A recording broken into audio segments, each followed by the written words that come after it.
Wake up, talk sports, I'm about my team, we all score. You ain't gonna shoot your shot, then what you grab the ball for? I just gotta ball more, I just hit the field more. Got the game unlocked like I'm Bumper Run Gilmore. Running through the haters like I'm Zeke. Look at all my homes like I'm playing for the Chiefs. In the Superdome, yeah, we playing here for keeps. Yeah, they threw a dog a bone and then I broke the leash. You can catch the smoke like you Odell Beckham. Tryna run through the man, I swear I never let him. I'm all about my guap and I swear I never settle. I'm running out the clock and you watching off the record. Yeah.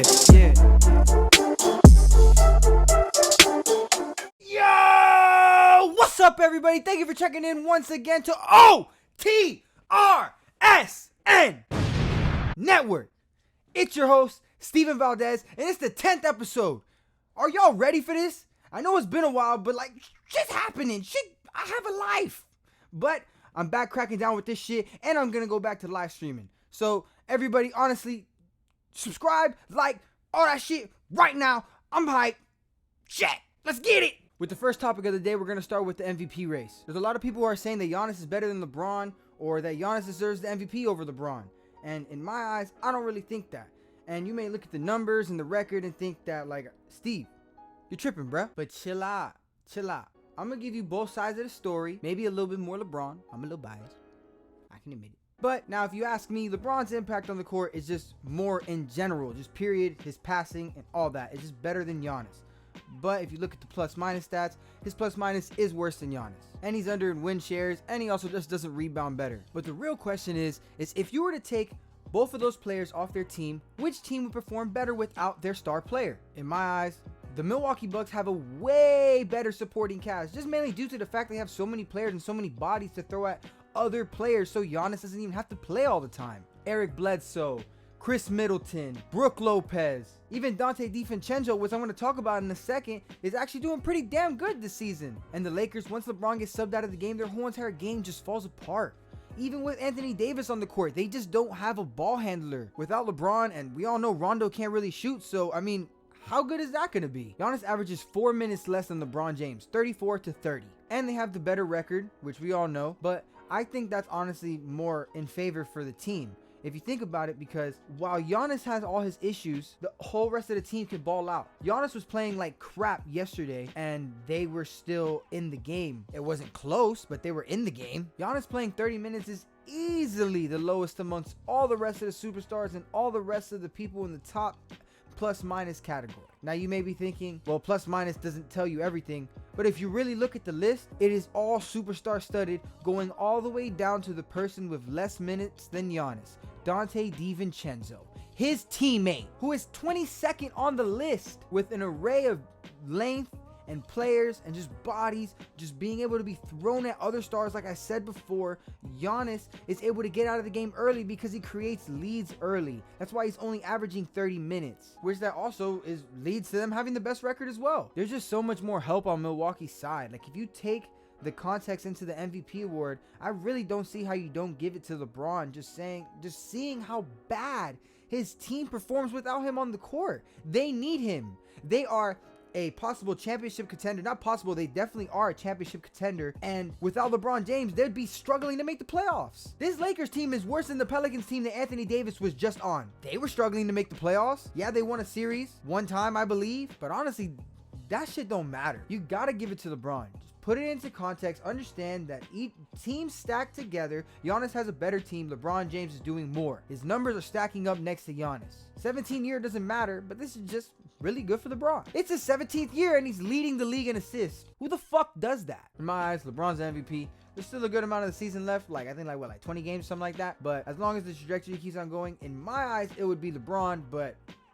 I don't know. We got to see how the voters vote this one. Next. Last night, the Miami Heat beat the Milwaukee Bucks 105-89. Behind that Miami Heat defense and culture, they locked down Giannis completely. He finished the game with 13 points, 15 rebounds, and only 3 assists. Going back to like my last topic, that's what I'm saying. He don't really pass the ball a lot. Shit. We're on this topic though. Miami Heat. Let's get it. He shot 33% from the field and 0 for 4 from the 3-point line. It was a really great team effort from the Miami Heat, but if you really watch the game, it's Bam Adebayo putting the clamps on dude. Bam wasn't really efficient on offense, but that's what makes great players even greater. When they see what they do isn't working and they're able to go to something else and do what's best for the team, you're able to analyze the game and see, all right, this is what I need to do to win, and then you get the dub. That is what makes a superstar a superstar.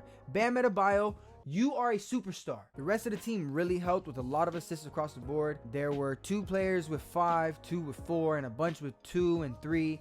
Honestly, the team just plays a really, really great team brand of basketball, especially when we play against these really good teams. And that's coming into my next point. But before I talk about that, I want to go ahead and say, Jay Crowder, shout out to you. You are a great fit for Miami. And for someone who was just a throw-in for the trade, shit, you're doing better than Iggy. He's shooting fire. He had 18 points, which is the same amount of points as Jimmy Butler, and 18 points a game. I will take that. Give me that. Give me that. I truly, truly believe in the playoffs, the Miami Heat are going to dominate against the rest of the Eastern Conference. That might be a switch up from last episode, considering I was so down on them. And you may be thinking, oh, you're only a bandwagon. You only jump on them when they win. Shut the fuck up. I know what I'm doing. Shit. I'm not accepting that losing shit. I'm still gonna rep them.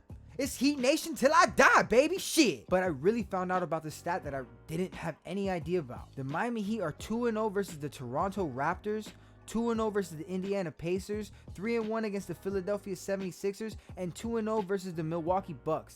Those are all the contenders in the East. They're showing their dominance. Yes, it may be in the regular season, but they're playing defense, which we all know that defense gets serious as fuck in the fucking playoffs. Sorry for the F words, but I had to think about what I was going to say next because I was kind of like a freestyle moment. Like, ooh. I really just can't wait. I want to watch them just play. I want to see what type of team we're going to be in the playoffs, honestly. And if we could show Giannis that we that team, he going to come and slide over to Miami, baby. You already know, bro. Miami. Bad bitches and palm trees and water and shit. You heard? Next. For this next topic here, we're going to be talking about the NFL with the NFL Combine and their top performer. First up, we have Henry Ruggs. I'm just going to read this off because honestly, like, the Combine isn't really a huge deal to me just because, especially in this one, not really many players raise their draft stock too much. And that's because a lot of people are starting to put these things into context. And I don't understand why people didn't talk about this earlier. It's like, now that I'm older, everybody's learning. But maybe everybody knew before. But they're still really making bad decisions and they always have. I guess everybody's learning on the fly. I don't know. But Henry Ruggs ran a 4.27, which is fire. It's just fire. He was upset that he didn't run faster. But what you have to understand is, it's just like Michael Irvin said, there is no wide receiver with a gold jacket, meaning being in the Hall of Fame, that runs that fast. They never ran a 40 like that. It's not about how fast you run. It's about how great of separation you can get against the cornerback. I'm supposed to be talking good about them. So he had a good vert jump. He had a 42-inch vert. That's like Andrew Wiggins shit, dude dunking and shit. Have y'all seen the videos of him dunking the basketball? And he had a pretty damn good broad jump too. With the next one is Jalen Hurts. He's obviously a QB. He ran a 4.59. He had a 35-inch vert and a pretty decent broad jump. I'm just going to start going past these and I'm going to talk about them at the end. Donovan Peoples-Jones, he ran a 4.48 and he had a 44.5-inch vertical. That is pretty damn good. That is a red zone threat right there. And then Chase Claypool, he ran a 4.42 with a 40.5-inch vert. Like I said about Henry Ruggs, I'm gonna just dive deeper into this. With such a big stacked class of wide receivers with Jerry Jeudy, T. Higgins, and Laviska Shenault, you really can't say for sure who is going to be the best. And you don't have to be a Hall of Famer in order to be a great player on a great team or be important to a good team. But it's a crapshoot with all these great receivers. And those are just 3. There are so many more talented receivers. Justin Jefferson, Jalen Rager, however the hell you pronounce his name. They're all really good. And they have speed of their own. It's a crapshoot. It really is. And Jalen Hurts, he probably will be higher on people's draft boards, mainly due to the fact that, yes, he had a really good 40 time, which was rivaling other top receivers. And Lamar Jackson really showed the rest of the league that a running quarterback can be effective and win regular season games. He hasn't done it in the playoffs, but chill out. That was probably because he had a lot of rest before. I'm going to go ahead and give him a pass on that. I think Jalen Hurts might be successful in the NFL. I don't know. I wouldn't put money on it. He's okay. Maybe not. Maybe. Shit. Alright everybody, thank you for checking in again to OTRSN. Honestly, like, comment, and subscribe. I appreciate everybody checking in, everybody who reposts, shares, shows any love, whoever supports me, does anything, follows me. Go ahead, go follow me down low, by the way. Subscribe. I already said that, but whatever. Make sure you do it. I have 140, road to 150, road to 1,000. You already know the deal. That's kind of like unacceptable, kind of like unachievable at the moment, like in a day, but whatever. We try. I appreciate everybody. Love y'all. And remember, tape. I still gotta fix that shit. Hot boy. Bitches keep playing, yeah, niggas keep playing. The gun in the safe, you niggas ain't safe, yeah, so stop all that playing. Yeah, bitches keep playing, yeah, niggas keep playing. You bitches ain't safe, I ride in the